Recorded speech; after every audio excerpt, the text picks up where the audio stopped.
अकेले रहने वाला व्यक्ति मन से भी ताकतवर होता है और दिमाग से भी तेज होता है, लेकिन उसके लिए अकेले रहने की हिम्मत जुटानी होगी। जो व्यक्ति अकेला रहना सीख जाता है वह व्यक्ति फिर जल्दी से खुद को समझकर सफलता हासिल कर लेता है। अकेले रहने के पीछे का एक अनोखा प्राचीन रहस्य आज के इस वीडियो में कहानियों के माध्यम से जानेंगे, तो बिना देर किए चलिए उन कहानियों की शुरुआत करते हैं। पहली कहानी, भारतीय भिक्षु का एकांत। हिमालय की ऊंची चोटियों के बीच धुंध और खामोशी की चादर के नीचे स्वामी अरशी नाम के एक श्रद्धेय भारतीय भिक्षु रहते थे। स्वामी अरशी अपनी बुद्धिमत्ता, करुणा और आत्मज्ञान के मार्ग के प्रति अटूट समर्पण के लिए दूर दूर तक जाने जाते थे। दूर दूर से लोग उनका मार्गदर्शन पाने और उनकी उपस्थिति की आभा का आनंद लेने के लिए कठिन यात्रा करते थे। स्वामी अरशी एक चट्टान के किनारे स्थित एक साधारण आश्रम में रहते थे, जहां से रंग बिरंगे जंगली फूलों से भरी हरी भरी घाटी दिखाई देती थी। उनके दिन गहन ध्यान में, ब्रह्मांड की ब्रह्मांडीय ऊर्जाओं के साथ संवाद में व्यतीत हुए। वह मितव्ययता से खाता था, एक पतली चटाई पर सोता था और सादे भगवा वस्त्र पहनता था जो पहाड़ी हवा में लहराते थे। हालांकि स्वामी ऋषि कई लोगों के प्रिय थे, लेकिन वे अपने एकांत के लिए भी जाने जाते थे। वह अक्सर प्रकृति की शांति और प्राचीन पेड़ों के साथ की तलाश में जंगल की गहराई में चला जाता था।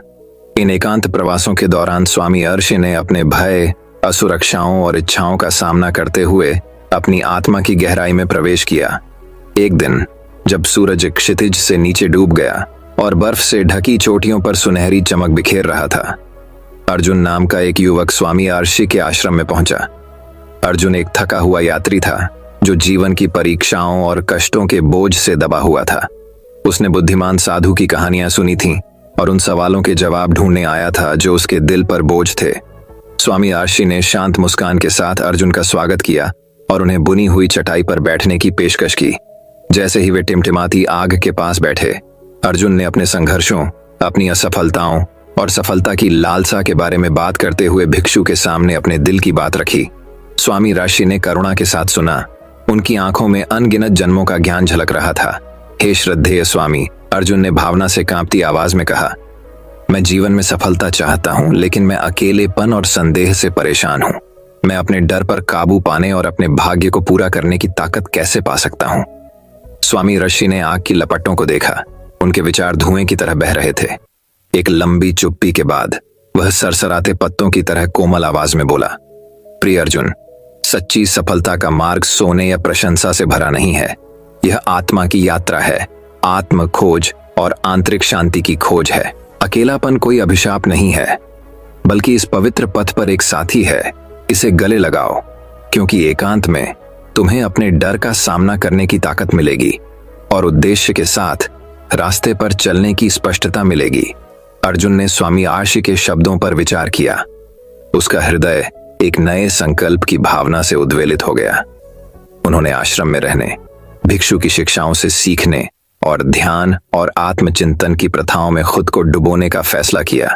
दिन हफ्तों में बदल गए, हफ्ते महीनों में, और अर्जुन की आत्मा पिंजरे से छूटे पक्षी की तरह उड़ने लगी। पहाड़ों की शांति में उसे आंतरिक शक्ति का एक भंडार मिला जिसके अस्तित्व के बारे में उसे कभी नहीं पता था। वह अकेलापन जो एक समय उसे सताता था, अब सांत्वना और प्रेरणा का स्रोत बन गया है, जो उसे उसकी सच्ची पुकार की ओर मार्गदर्शन कर रहा है। एक रात लाखों तारों की छत्रछाया में स्वामी अरशी अर्जुन को पहाड़ के बीचों बीच छिपी एक पवित्र गुफा में ले गए। जब वे एक मोमबत्ती की टिमटिमाती रोशनी में बैठे, तो स्वामी अरशी ने एक रहस्य प्रकट किया जो भिक्षुओं की पीढ़ियों से चला आ रहा था। एकांत की गहराई में स्वामी अरशी फुसफुसाए। उनकी आंखें प्राचीन ज्ञान से चमक उठीं। ब्रह्मांड के खजाने को खोलने की कुंजी निहित है। जब आप अकेले होने के डर पर विजय प्राप्त करते हैं, तो आप असीमित संभावनाओं और अनगिनत धन के द्वार खोलते हैं। उन शब्दों को अपने दिल में गूंजते हुए अर्जुन एकांतवास पर निकल पड़े और गुफा में केवल अपने विचारों के साथ दिन बिताने लगे। उन्होंने अपनी आत्मा की गहराइयों में गहराई से प्रवेश किया, अपने भीतर के राक्षसों का सामना किया और अहंकार की उन परतों को हटा दिया जिन्होंने उनके वास्तविक सार को ढक दिया था। जैसे जैसे दिन हफ्तों में बदले, अर्जुन के भीतर एक गहरा परिवर्तन हुआ। वह उद्देश्य और स्पष्टता की एक नई भावना के साथ दीप्तिमान होकर गुफा से बाहर निकला। वह अकेलापन, जो एक बार उसके दिल पर हावी हो गया था, अब एक दूर की याद की तरह महसूस होता है। उसकी जगह आंतरिक शांति और गहरी तृप्ति की भावना ने ले ली है। अर्जुन आश्रम लौट आए। उनकी आंखें आंतरिक ज्ञान की रोशनी से चमक रही थीं। स्वामी आर्षि ने अपने शिष्य के भीतर हुए परिवर्तन को पहचानते हुए एक समझदार मुस्कान के साथ उनका स्वागत किया। हाँ अर्जुन, स्वामी आर्षि ने कहा। उसकी आवाज हल्की हवा की तरह नरम थी। तुमने सभी के सबसे बड़े दुश्मन अकेलेपन के डर पर विजय प्राप्त कर ली है। अपने अस्तित्व की गहराई में तुमने उस असीम क्षमता को खोज लिया है जो भीतर सोई हुई है। आप साहस, अनुग्रह और विनम्रता के साथ सफलता की राह पर चले और इसलिए बुद्धिमान भिक्षु की शिक्षाओं और एकांत की भट्टी में प्राप्त ज्ञान से निर्देशित होकर अर्जुन एक नई यात्रा पर निकल पड़े। आत्मखोज, उद्देश्य और पूर्ति की यात्रा। पहाड़ों की शांति और अपनी आत्मा की गहराइयों में उन्होंने सफलता का सही अर्थ ढूंढ लिया था। कहानी का सार, सफलता का मार्ग हमेशा बाहरी लोगों से जुड़ा नहीं होता है। तो दर्शकों, चलिए अब हमारे दूसरे कहानी की शुरुआत करते हैं। दूसरी कहानी, अकेले साधु की सफलता की यात्रा। एक घने जंगल के मध्य में माची बुआ नाम का एक बौद्ध भिक्षु रहता था। वह अपनी बुद्धिमत्ता, करुणा और अपनी आध्यात्मिक साधना के प्रति समर्पण के लिए दूर दूर तक जानी जाती थीं। प्रकृति की सुंदरता और वन प्राणियों के गीतों से घिरे रहने के बावजूद माची बुआ अक्सर अपने दिल में अकेलेपन की गहरी भावना महसूस करती थीं। एक दिन जब वह बोधि वृक्ष के नीचे ध्यान कर बैठी थी, एक बुद्धिमान बूढ़ा उल्लू पास की एक शाखा पर धीरे से उतरा और उससे बोला, प्रिय माची बुआ, मुझे उस अकेलेपन का एहसास होता है जो आपके दिल पर भारी पड़ता है, लेकिन याद रखें, अकेलापन कोई समस्या नहीं है, अभिशाप है, लेकिन एक उपहार है जो खुलने की प्रतीक्षा कर रहा है। माची बुआ ने आश्चर्य से ऊपर देखा। उनकी आंखें जिज्ञासा से भरी थीं। उल्लू ने आगे कहा, जीवन में सच्ची सफलता पाने के लिए सबसे पहले व्यक्ति को अकेलेपन को अपनाना सीखना चाहिए। अकेलेपन के क्षणों में ही हम अपने वास्तविक स्वरूप को खोजते हैं और अपनी छिपी हुई क्षमता को उजागर करते हैं। इन शब्दों ने माची बुआ की आत्मा में गहरा असर किया और उन्होंने आत्मखोज की यात्रा पर निकलने का फैसला किया। अपने जंगल के घर की परिचितता को पीछे छोड़ते हुए वह अज्ञात की ओर निकल पड़ी। केवल हवा की फुसफुसाहट और पक्षियों के गीतों द्वारा निर्देशित। जैसे ही माची बुआ ने घने जंगलों, दुर्गम पहाड़ों और विशाल रेगिस्तानों से यात्रा की, उन्हें चुनौतियों का सामना करना पड़ा, जिन्होंने उनके संकल्प की परीक्षा ली और उन्हें उनकी सीमा तक धकेल दिया। लेकिन हर बाधा का सामना करने के साथ उसकी भावना मजबूत होती गई और उसका संकल्प गहरा होता गया। एक रात जब वह तारों से जगमगाते आकाश के नीचे अलाव के पास बैठी थी, माची बुआ ने पास की एक गुफा से रोने की आवाज सुनी। उत्सुकतावश वह सावधानी से पास आया और एक युवक को झुका हुआ बैठा पाया। उसके चेहरे से आंसू बह रहे थे। तुम क्यों रोते हो जवान? माची बुआ ने धीरे से पूछा। युवक ने ऊपर देखा। उसकी आंखें दुख से भर गईं। मैं खो गया हूं और अकेला हूं, उसने उत्तर दिया। मैंने भौतिक संसार में सफलता की तलाश की, लेकिन मुझे केवल खालीपन और निराशा मिली। माची बुआ उनके पास बैठी और अपनी यात्रा की कहानियां साझा की, उस ज्ञान के बारे में जो उन्होंने अकेलेपन को अपनाने और अपने डर का सामना करने से प्राप्त किया था। युवक ने ध्यान से सुना। उसका हृदय बुद्धिमान साधु की बातों के लिए खुला था। माची बुआ ने बताया, सफलता को सांसारिक संपत्ति या उपलब्धियों से नहीं मापा जाता है। सच्ची सफलता आंतरिक शांति और संतुष्टि में निहित है, जो स्वयं को जानने और अपने मूल्यों के अनुरूप जीने से आती है। युवक ने रात तक उसके शब्दों पर विचार किया और जैसे ही बार की पहली किरण क्षितिज पर फूटी, उसने आत्मखोज की अपनी यात्रा शुरू करने का संकल्प लिया। माची बुआ और उस युवक ने एक साथ मिलकर ऊबड़ खाबड़ इलाकों और विशाल महासागरों की यात्रा की। उन परीक्षणों और कठिनाइयों का सामना किया जिन्होंने उनके विश्वास और साहस की परीक्षा ली, लेकिन इस सब के माध्यम से उन्हें एक दूसरे की कंपनी में सांत्वना मिली और इस ज्ञान में ताकत मिली कि वे अपने रास्ते पर अकेले नहीं थे। अंत में कई महीनों तक भटकने के बाद वे एक पवित्र पर्वत पर पहुंचे, जहां एक बुद्धिमान बूढ़े आर्षि उसके शिखर पर एक गुफा में रहते थे। आर्षि ने उनका गर्मजोशी से स्वागत किया और उन्हें अपनी कहानियां और संघर्ष साझा करने के लिए आमंत्रित किया। उनकी दृढ़ता और विकास की कहानियों से प्रभावित होकर आर्षि ने सहमति में सिर हिलाया। उन्होंने घोषणा की, अकेलापन बोझ नहीं बल्कि वरदान है। यह हमारे अपने हृदय के एकांत में है कि हम अपने वास्तविक उद्देश्य और क्षमता की खोज करते हैं। माची बुआ और उस युवक ने आर्शी की संगति में कई दिन बिताए, प्राचीन शिक्षा सीखी और ध्यान का अभ्यास किया। और जैसे ही उन्होंने खुद को युगों के ज्ञान में डुबोया, उन्हें शांति और संतुष्टि की गहरी अनुभूति महसूस हुई, जिसे उन्होंने पहले कभी नहीं जाना था। जैसे ही वे प्रस्थान करने के लिए तैयार हुए, आर्शी ने उन्हें ज्ञान के अपने अंतिम शब्द दिए। याद रखें, सच्ची सफलता बाहरी दुनिया में नहीं बल्कि आपके अपने दिलों में मिलती है। एक शिक्षक के रूप में अपने अकेलेपन को स्वीकार करें और इसे आपको आत्मज्ञान और आंतरिक शांति के मार्ग पर मार्गदर्शन करने दें। अपनी आंखों में कृतज्ञता के आंसू के साथ माची बुआ और युवक ने अर्शी को विदाई दी और अपनी अपनी यात्रा पर निकल पड़े। उनके दिल आशा और दृढ़ संकल्प से भर गए और इसलिए माची बुआ ने दुनिया भर में घूमना जारी रखा, अपने रास्ते में आने वाले सभी लोगों के साथ अपनी बुद्धि और करुणा साझा की, यह जानते हुए कि सच्ची सफलता गंतव्य में नहीं बल्कि यात्रा में ही निहित है। और उनकी शिक्षाओं से प्रेरित होकर युवक ने अपने आंतरिक ज्ञान के प्रकाश द्वारा निर्देशित होकर पूर्णता और संतुष्टि का अपना मार्ग ढूंढ लिया। और इस प्रकार अकेले साधु की सफलता की यात्रा की कहानी इसे सुनने वाले सभी लोगों के लिए प्रेरणा और ज्ञान की कहानी बन गई। ये याद दिलाती है कि सच्चा धन और खुशी भौतिक दुनिया में नहीं बल्कि हमारे अपने दिल की गहराई में पाई जा सकती है। तो दर्शकों, चलिए अब हमारे तीसरी कहानी की शुरुआत करते हैं। तीसरी कहानी, धुंध भरे पहाड़ों के बीच बसे एक शांत मठ में कायतो नाम का एक बुद्धिमान भिक्षु रहता था। अपने गहन ज्ञान और एकांत के प्रति अटूट प्रतिबद्धता के लिए जाने वाले कायतो को अक्सर मठ के मैदान में अकेले घूमते हुए चिंतन और प्रार्थना में डूबे देखा जाता था। शांतिपूर्ण वातावरण और अपने साथी भिक्षुओं की संगति के बावजूद कायतो अक्सर खुद को अकेलेपन की भावनाओं से जूझते हुए पाता था, जो उसकी आत्मा को झकझोरने वाली लगती थी।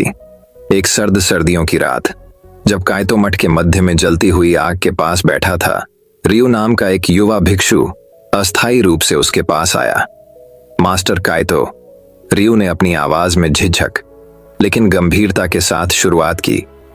मैंने देखा है कि आप अक्सर एकांत में चले जाते हैं और अपने दिल में भारीपन के बोझ से दबे हुए लगते हैं। क्या मैं आपके अकेलेपन को कम करने में मदद के लिए कुछ कर सकता हूं? कायतो ने सौम्य मुस्कान के साथ रियो की ओर देखा। उसकी आंखें कृतज्ञता और ज्ञान के मिश्रण से भर गईं। मेरे प्रिय रियो, अकेलापन हमेशा एक बोझ नहीं होता जिसे किनारे कर दिया जाए। यह हमारे अकेलेपन को अपनाने के माध्यम से है कि हम वास्तव में खुद को और जीवन में अपने उद्देश्य को खोजते हैं। यह एक ऐसी यात्रा है जिसे व्यक्ति को अकेले ही करना चाहिए, क्योंकि यह मौन में है। हमारा अपना हृदय यह है कि हम जो उत्तर चाहते हैं वे हमें मिल जाते हैं। कायतो के शब्दों से प्रभावित होकर रियो को लगा कि उसके भीतर जिज्ञासा की एक चिंगारी भड़क उठी है।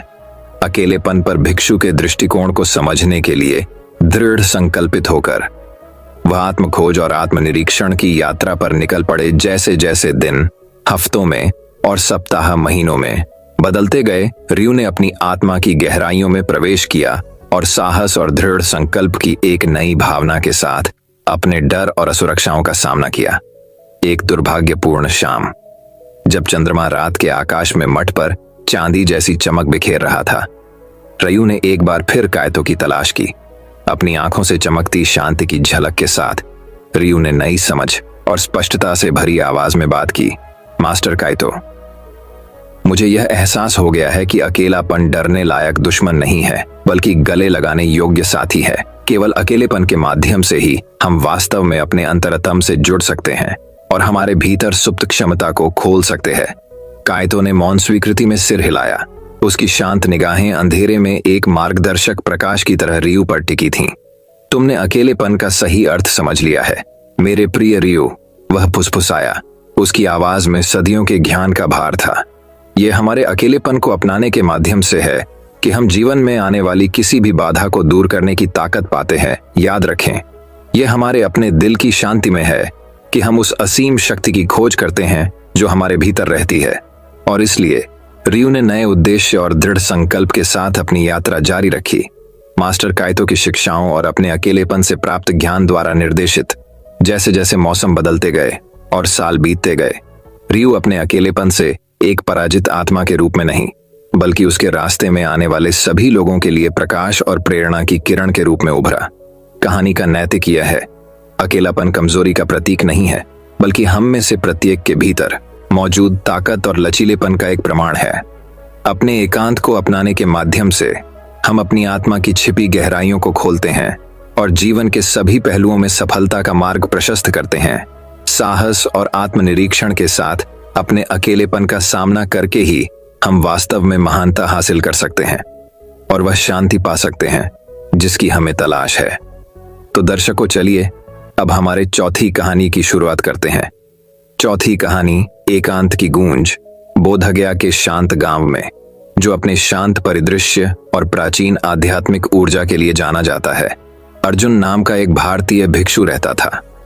छोटी उम्र में अर्जुन को एक भिक्षु के जीवन की सादगी में ज्ञान और शांति की तलाश करते हुए आध्यात्मिक ज्ञान के मार्ग की ओर एक मजबूत आकर्षण महसूस हुआ। उन्होंने खुद को ध्यान, आत्मचिंतन और दया और करुणा के साथ दूसरों की सेवा के लिए समर्पित कर दिया। अर्जुन के दिन अपने छोटे से मठ के शांतिपूर्ण वातावरण में प्रार्थना, अध्ययन और चिंतन से भरे हुए थे। उन्होंने एकांत के शांत क्षणों में अपने आंतरिक स्व और अपने आसपास के ब्रह्मांड से जुड़कर सांत्वना पाई। उनके सौम्य आचरण और प्रबुद्ध ज्ञान ने कई साधकों को आकर्षित किया, जो मार्गदर्शन और आशीर्वाद के लिए उनके पास आए। अपनी आध्यात्मिक संतुष्टि के बावजूद अर्जुन को अक्सर गहरे अकेलेपन के क्षणों का अनुभव होता था। दुनिया की विशालता और मानवीय रिश्तों की जटिलताओं ने उन्हें कई बार अलग थलग महसूस कराया। वह शब्दों और कर्मों से परे अपनेपन और समझ की भावना के लिए तरस रहे थे। एक शांत शाम को जब अर्जुन एक बोधि वृक्ष के नीचे ध्यान में बैठे थे, उन्हें हवा में फुसफुसाती हुई एक धीमी आवाज सुनाई दी, अपने अकेलेपन को गले लगाओ, क्योंकि अकेलेपन में ही व्यक्ति को सच्चा साथ मिलता है। रहस्यमय संदेश से हैरान होकर अर्जुन ने स्पष्टता और अंतर्दृष्टि की तलाश में अपने ध्यान में गहराई से प्रवेश किया। दिन हफ्तों में बदल गए और अर्जुन के अकेलेपन की भावना मजबूत हो गई। उनके साथी भिक्षुओं ने उनके आचरण में परिवर्तन देखा और उनकी भलाई के लिए चिंतित हो गए। एक बुद्धिमान वृद्ध भिक्षु अर्जुन के पास पहुंचे और उनकी आंतरिक अशांति के स्रोत के बारे में पूछा। भारी मन से अर्जुन ने बड़े भिक्षु को परमात्मा से अपने गहरे संबंध के बावजूद अकेलेपन से अपने संघर्ष के बारे में बताया। बुजुर्ग भिक्षु ने ध्यान से सुना और फिर भिक्षुओं की पीढ़ियों से चली आ रही एक दृष्टांत को साझा किया। बहुत समय पहले एक दूर देश में एक साधु रहता था, जो एक पहाड़ी गुफा के एकांत में आत्मज्ञान की तलाश में था। उसने वर्षों तक ध्यान किया, अपने विचारों की गूंज में जीवन के रहस्यों का उत्तर खोजा।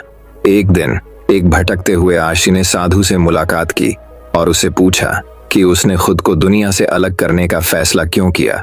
साधु ने उत्तर दिया, मैं समाज की विकर्षणों से दूर, मौन और एकांत में सत्य की तलाश करता हूं। आशी ने मुस्कुराते हुए कहा, सच्चा ज्ञान शोर के अभाव में नहीं, बल्कि किसी के दिल की स्पष्टता में निहित है।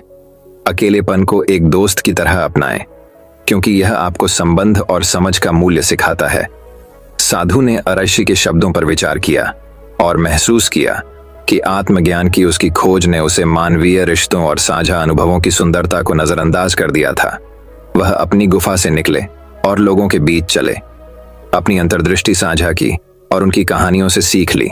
अपने अकेलेपन को अपनाने में उन्हें अपनी यात्रा में उद्देश्य और पूर्ति की गहरी समझ मिली। जैसे ही बड़े साधु ने दृष्टांत समाप्त किया, अर्जुन को साधु की कहानी के साथ गहरी प्रतिध्वनि महसूस हुई। वह समझ गया था कि अकेलापन डरने लायक बोझ नहीं, बल्कि गले लगाने लायक शिक्षक है। नए दृढ़ संकल्प के साथ अर्जुन ने एकांत की गूंज में सांत्वना पाते हुए एक नए दृष्टिकोण के साथ अपने ध्यान अभ्यास में प्रवेश किया। महीने बीत गए और अर्जुन की आंतरिक शांति बाहर की ओर फैल गई और उसके रास्ते में आने वाले सभी लोगों के दिलों को छू गई। उनकी बुद्धिमत्ता और करुणा गहरी हो गई, जिससे उनका अकेलापन ताकत और लचीलेपन के स्रोत में बदल गया। दूर दूर से साधक उस प्रबुद्ध भिक्षु से सीखने के लिए बोधगया आए, जिन्होंने अपनी आत्मा की गहराई में सच्चा साथ पाया था। अंत में अर्जुन को एहसास हुआ कि जीवन में सच्ची सफलता बाहरी उपलब्धियों या भौतिक संपदा से नहीं मापी जाती, बल्कि किसी की आंतरिक शांति की गहराई और ब्रह्मांड से जुड़ा वह से मापी जाती है। उन्होंने भटकते आर्षी और साधु की भावना को मूर्त रूप दिया, अपने अकेलेपन को एक पवित्र उपहार के रूप में स्वीकार किया जो उन्हें अस्तित्व के अंतिम सत्य तक ले गया। और इसलिए एकांत की गूंज मठ में गूंज उठी, जो आत्मज्ञान का मार्ग चाहने वाले सभी लोगों के लिए आंतरिक शक्ति और आध्यात्मिक विकास का कालातीत संदेश ले गई। कहानी का नैतिक: अपने अकेलेपन को गले लगाओ, क्योंकि अकेलेपन में ही व्यक्ति को सच्चा साथ मिलता है। तो दर्शक को चलिए अब हमारे 5वीं कहानी की शुरुआत करते हैं। 5वीं कहानी: हरे भरे जंगल के मध्य में, ऊंचे पेड़ों और चहचहाते पक्षियों के बीच आरव नाम का एक बुद्धिमान बूढ़ा साधु रहता था। आरव ने अपना जीवन आध्यात्मिक ज्ञान के लिए समर्पित कर दिया था और अपने एकांत मठ में एक सरल लेकिन संतुष्ट जीवन व्यतीत किया था। लेकिन एक दिन नीला नाम का एक युवा यात्री आश्रय और मार्गदर्शन की तलाश में मठ में पहुंच गया। नीला एक खोई हुई आत्मा थी जो अपनी असफलताओं और शंकाओं के बोझ से दबी हुई थी। वह सफलता और आंतरिक शांति की तलाश में दूर दूर तक भटकती रही, लेकिन उसने खुद को पहले से कहीं अधिक खोया हुआ और अकेला महसूस किया। आरव ने नीला के दिल में उथल पुथल को महसूस करते हुए गर्मजोशी और करुणा के साथ उसका स्वागत किया। वह जानता था कि उसे केवल अस्थायी सांत्वना से कहीं अधिक की आवश्यकता है। उसे भीतर से गहरे परिवर्तन की आवश्यकता थी। भिक्षु ने नीला को अपने संरक्षण में ले लिया और उसे सचेतनता और आत्म खोज की प्राचीन शिक्षाओं के माध्यम से मार्गदर्शन किया। उन्होंने आत्म प्राप्ति की दिशा में एक यात्रा के रूप में अकेलेपन को गले लगाने के महत्व पर जोर देते हुए अपने स्वयं के संघर्षों और जीत की कहानियां साझा की। नीला शुरू में प्रतिरोधी थी। यह समझने में असमर्थ थी कि एकांत कैसे सफलता और संतुष्टि की ओर ले जा सकता है। लेकिन जैसे जैसे दिन हफ्तों में बदलते गए, उसे अपने भीतर रोशनी की झलक दिखाई देने लगी। आरव ने नीला को बिना विचलित हुए अपने विचारों और भावनाओं पर विचार करते हुए एकांत में समय बिताने के लिए प्रोत्साहित किया। सबसे पहले उसे सन्नाटा बहरा करने वाला खालीपन चुनौतीपूर्ण लगा, लेकिन धीरे धीरे उसने अपने डर और असुरक्षाओं का डटकर सामना करना शुरू कर दिया और उन गहरे जड़ वाले पैटर्न को उजागर किया जिन्होंने उसे इतने लंबे समय तक रोके रखा था। यह एकांत की शांति में था कि नीला को अपने भीतर के राक्षसों का सामना करने और पहले से कहीं अधिक मजबूत होकर उभरने की ताकत मिली। जैसे जैसे महीने बीतते गए, नीला का परिवर्तन किसी चमत्कार से कम नहीं था। उसने अपने अकेलेपन को आत्म सुधार के लिए एक उपकरण के रूप में इस्तेमाल किया, अपनी कंपनी की सराहना करना और अपने दिल की फुसफुसाहट सुनना सीखा। आरव के मार्गदर्शन से उसने अपनी असली चाहत को पहचाना और अटूट दृढ़ संकल्प के साथ उसका पालन किया। सफलता एक छाया की तरह उसके पीछे चली, इसलिए नहीं कि वह लगातार इसके लिए प्रयासरत थी, बल्कि इसलिए क्योंकि उसने अपनी आत्मा के भीतर एक उपजाऊ जमीन तैयार करना सीख लिया था, जहां सपने जड़ें जमा सकते थे और खिल सकते थे।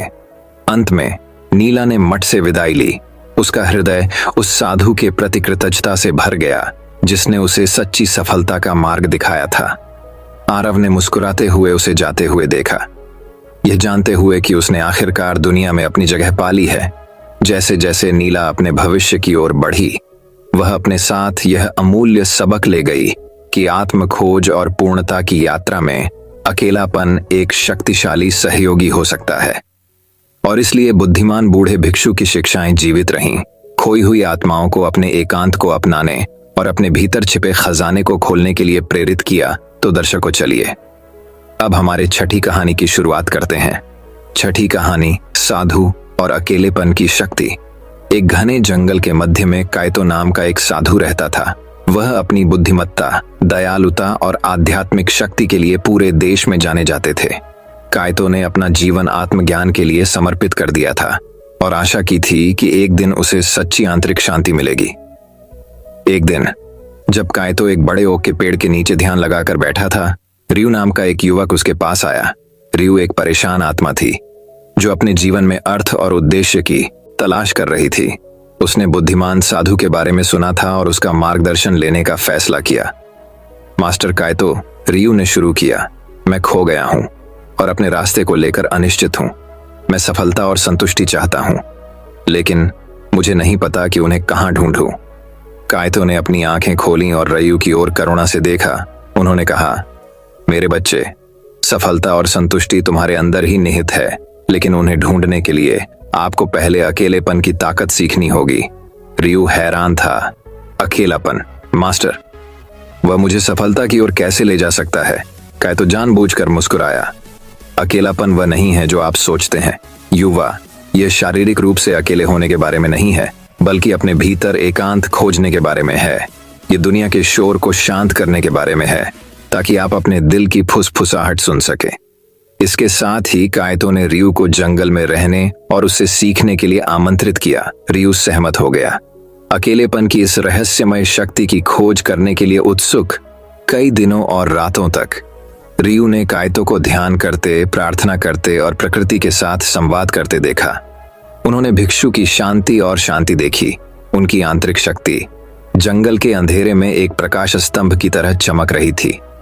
एक शाम जब वे जलती हुई आग के पास बैठे थे, रियू ने काइतो से पूछा, मास्टर, मैं अकेलेपन की शक्ति कैसे सीखूं?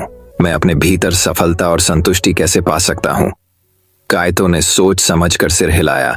अकेलेपन को समझने के लिए आपको पहले अपने डर, संदेह और असुरक्षाओं का सामना करना होगा। आपको अपनी आत्मा के भीतर छिपी छायाओं का सामना करना होगा।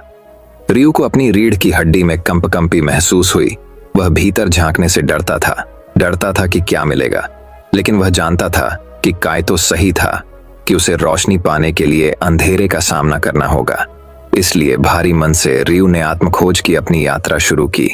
उन्होंने अपनी यादों, अपने पछतावे, अपनी असफलताओं की गहराई में खोजबीन की। उसने अपने भीतर के राक्षसों का डटकर सामना किया। उस दर्द और पीड़ा से मुंह मोड़ने से इनकार कर दिया जिसने उसे इतने लंबे समय तक परेशान किया था।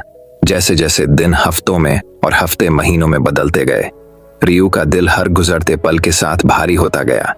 उसे ऐसा महसूस हुआ जैसे वह अकेलेपन के समुद्र में डूब रहा है और सतह पर वापस आने का रास्ता नहीं ढूंढ पा रहा है। लेकिन जब रियू को लगा कि वह अब और सहन नहीं कर सकता, काइतो उसके सामने आया। उसकी आंखें करुणा और समझ से भर गईं।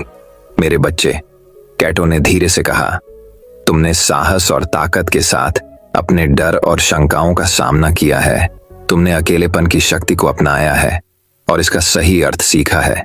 अब यह तुम्हारे लिए अपनी यात्रा का फल प्राप्त करने का समय है। रियू ने ऊपर देखा। उसकी आंखें नई आशा से चमक रही थीं। क्या पुरस्कार, गुण, कौन सी सफलता और संतुष्टि मेरा इंतजार कर रही है? काइतो गर्मजोशी से मुस्कुराया। सबसे बड़ा पुरस्कार मेरे बच्चे आत्मखोज का उपहार है। अकेलेपन के माध्यम से तुम्हें अपना असली उद्देश्य, जीवन में अपना सच्चा रास्ता मिल गया है। तुमने अपने दिल की फुसफुसाहटों को सुनना और जहां वे जाते हैं उसका अनुसरण करना सीख लिया है।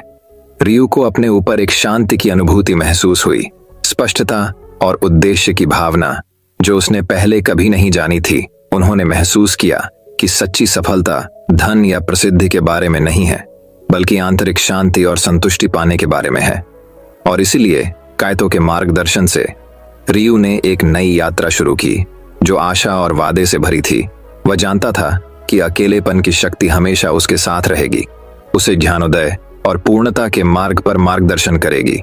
और जैसे जैसे साल बीतते गए और रियू बड़ा होता गया, वह पूरे देश में एक बुद्धिमान और दयालु आत्मा, अंधेरे में डूबी दुनिया में प्रकाश की किरण के रूप में जाना जाने लगा। वह काइतो से सीखे गए सबक को कभी नहीं भूला। अकेलेपन की शक्ति जिसने उसके जीवन को हमेशा के लिए बदल दिया था। और इसलिए प्रिय पाठक, इसे याद रखें, एकांत की गहराई में, आपके अपने दिल की खामोशी में सच्ची सफलता और पूर्णता की कुंजी निहित है। अकेलेपन की शक्ति को गले लगाओ और इसे महानता की ओर अपनी यात्रा में मार्गदर्शन करने दो। तो दर्शकों, चलिए अब हमारे 7वीं कहानी की शुरुआत करते हैं। 7वीं कहानी, भिक्षु का एकांत। घने जंगल के मध्य में, दुनिया की अराजकता से दूर, काइतो नाम का एक अकेला बौद्ध भिक्षु रहता था। उन्होंने अपना जीवन आत्मज्ञान प्राप्त करने और अस्तित्व की वास्तविक प्रकृति को समझने के लिए समर्पित कर दिया था। उनके दिन गहन ध्यान में व्यतीत होते थे। उनका मन भ्रम के पर्दे से परे उच्चतम सत्यों तक पहुंचता था। काइतो ने एकांत जीवन चुना था। उनका मानना था कि सच्चा ज्ञान केवल अपने दिल की चुप्पी में ही पाया जा सकता है। वह एक छोटे से आश्रम में रहते थे जो लकड़ी और घास फूस से बना एक साधारण निवास स्थान था, जो ऊंचे पेड़ों और चहचहाते पक्षियों से घिरा हुआ था। उसके एकमात्र साथी पत्तों की हल्की सरसराहट और पास की धारा की धीमी आवाज थी। अपने आध्यात्मिक पथ के प्रति समर्पण के बावजूद कायतो अक्सर खुद को अकेलेपन की भावनाओं से जूझते हुए पाता था। जंगल का विशाल खालीपन उसकी अपनी आत्मा के भीतर के खालीपन की प्रतिध्वनि करता हुआ प्रतीत होता था। वह जुड़ाव, मानवीय साहचर्य की गर्माहट, किसी ऐसे व्यक्ति की चाहत रखता था जो उसके संघर्षों और जीत में हिस्सा ले सके। एक दिन जब वह जंगल के एक संकरे रास्ते से गुजर रहा था, कायतो की नजर जमीन पर असहाय पड़े एक घायल पक्षी पर पड़ी। उसका पंख टूट गया था और वह उड़ नहीं सकता था। करुणा से प्रेरित होकर कायतो ने धीरे से पक्षी को उठाया और अपने हाथों में झुला लिया। वह इसे अपने आश्रम में वापस ले गया और इसके पंख के लिए एक छोटी सी पट्टी बनाई, जिससे देखभाल और दयालुता के साथ इसकी जरूरतों को पूरा किया जा सके। दिन हफ्तों में बदल गए और कायतो की निगरानी में पक्षी धीरे धीरे ठीक हो गया। वह एक बार फिर मजबूत हो गया। उसके पंख सूरज की रोशनी में चमक रहे थे और फिर भी कायतो को आश्चर्य हुआ। पक्षी ने जाने की इच्छा का कोई संकेत नहीं दिखाया। ये उसके बगल में रहता था। जहां भी वह जाता था उसके पीछे पीछे उछलता था, खुशी से चहकता था और उसके हाथ पर थपकी देता था। सबसे पहले कायतो ने पक्षी को दूर भगाने की कोशिश की। उसे डर था कि उसकी उपस्थिति उसे उसकी आध्यात्मिक साधना से विचलित कर देगी, लेकिन इससे कोई फर्क नहीं पड़ता कि उसने कितनी बार उसे धीरे से एक तरफ धकेला। पक्षी हमेशा लौट आता। उसकी उज्ज्वल आंखें अटूट विश्वास के साथ उस पर टिकी रहती। अंततः कायतो को एहसास हुआ कि पक्षी एक कारण से उसके जीवन में आया था। यह ब्रह्मांड का एक संदेशवाहक था। एक अनुस्मारक की एकांत की गहराई में भी कोई प्यार और साथ पा सकता है, और इसलिए उन्होंने पक्षी को अपने निरंतर साथी के रूप में अपनाया और उसका नाम हिकारी रखा, जिसका उनकी मातृभाषा में अर्थ था प्रकाश। हिकारी के साथ कायतो के दिनों में एक नई चमक आ गई। पक्षी की चंचल हरकतों से उसके होठों पर मुस्कान आ गई और उसके मधुर गीतों ने हवा को संगीत से भर दिया। साथ में उन्होंने जंगल का भ्रमण किया। उनका बंधन हर गुजरते पल के साथ गहरा होता जा रहा था। एक शाम जब कायतो एक ऊंचे देवदार के पेड़ के नीचे ध्यान में बैठा था, अचानक उसे बिजली की तरह एक एहसास हुआ। उसने स्पष्टता से देखा कि उसका अकेलापन एक स्वयं लगाया हुआ अवरोध था। उसके अपने भय और असुरक्षाओं से बुना हुआ पर्दा था। एकांत की तलाश में उसने खुद को उस चीज से दूर कर लिया था जिसकी उसे सबसे अधिक चाहत थी, दूसरों के साथ संबंध। कायतो की आंखों में कृतज्ञता के आंसू छलक पड़े जब उसने ब्रह्मांड के लिए अपना हृदय खोला और धन्यवाद की एक मौन प्रार्थना की। वह अब समझ गया था कि जीवन में सच्ची सफलता अलगाव में नहीं, बल्कि प्यार करने और प्यार पाने की क्षमता में, अपने सबसे गहरे स्व को दुनिया के साथ साझा करने में निहित है। और इसलिए कायतो का आश्रम सभा का स्थान बन गया। ज्ञान और सांत्वना चाहने वाले सभी लोगों के लिए एक अभयारण्य। दूर दूर से लोग उनके चरणों में बैठने, उनके ज्ञानोदय के शब्दों को सुनने और अपनी आध्यात्मिक यात्राओं के लिए मार्गदर्शन पाने के लिए आते थे। कायतो के कंधे पर बैठा हिकारी सहमति में चहचहाएगा, मानो अपने गुरु की शिक्षाओं की सच्चाई की पुष्टि कर रहा हो। अंत में कायतो को पता चला कि अकेलापन एक अभिशाप नहीं है जिसे टाला जाना चाहिए, बल्कि एक उपहार है जिसे संजोया जाना चाहिए। ये उनके अकेलेपन के माध्यम से ही था कि उन्हें दूसरों तक पहुंचने, उन्हें अपने ज्ञान की रोशनी और अपने प्यार की गर्माहट प्रदान करने का साहस मिला था। और ऐसा करते हुए उन्होंने सफलता का सही अर्थ खोजा था। दूसरों के दिलों को छूने और उनके जीवन में बदलाव लाने की क्षमता। जैसे जैसे साल बीतते गए और कायतो की प्रसिद्धि दूर दूर तक फैल गई, वह विनम्र और केंद्रित रहा। उसने जंगल के एकांत में जो सबक सीखा था उसे कभी नहीं भूला, और यद्यपि उनके कई शिष्य और प्रशंसक थे, उनकी सबसे बड़ी खुशी हमेशा उनके वफादार साथी हिकारी की उपस्थिति से आती थी, जिनकी उज्जवल भावना ने उनके मार्ग को रोशन किया था और उन्हें जीवन में अपने वास्तविक उद्देश्य की प्राप्ति के लिए प्रेरित किया था। और इसलिए भिक्षु और पक्षी ने एक साथ अपनी यात्रा जारी रखी। दो आत्माएं प्रकाश और छाया के नृत्य में एक दूसरे से जुड़ गईं, एक दूसरे की संगति में सांत्वना और तृप्ति पा रहे थे, और अपनी शांत एकजुटता में उन्हें इस गहन सत्य का पता चला कि अकेलापन एक मृग तृष्णा, एक क्षण भंगुर भ्रम था जो प्रेम और संबंध की उपस्थिति में गायब हो गया। कहानी का सार, जीवन में सच्ची सफलता अलगाव में नहीं, बल्कि प्यार करने और प्यार पाने की क्षमता में, अपने सबसे गहरे स्व को दुनिया के साथ साझा करने में निहित है। दूसरों की संगति को अपनाएं और अपने हृदय को संबंध की रोशनी के लिए खोलें। क्योंकि आत्माओं के बंधन में सच्चा ज्ञान पाया जाता है। दोस्तों, मैं उम्मीद करता हा कि यह कहानी सुनने से आपके जीवन में अच्छे बदलाव आए होंगे। आपको इस वीडियो से क्या सीखने मिला ये कमेंट करके जरूर बताइए।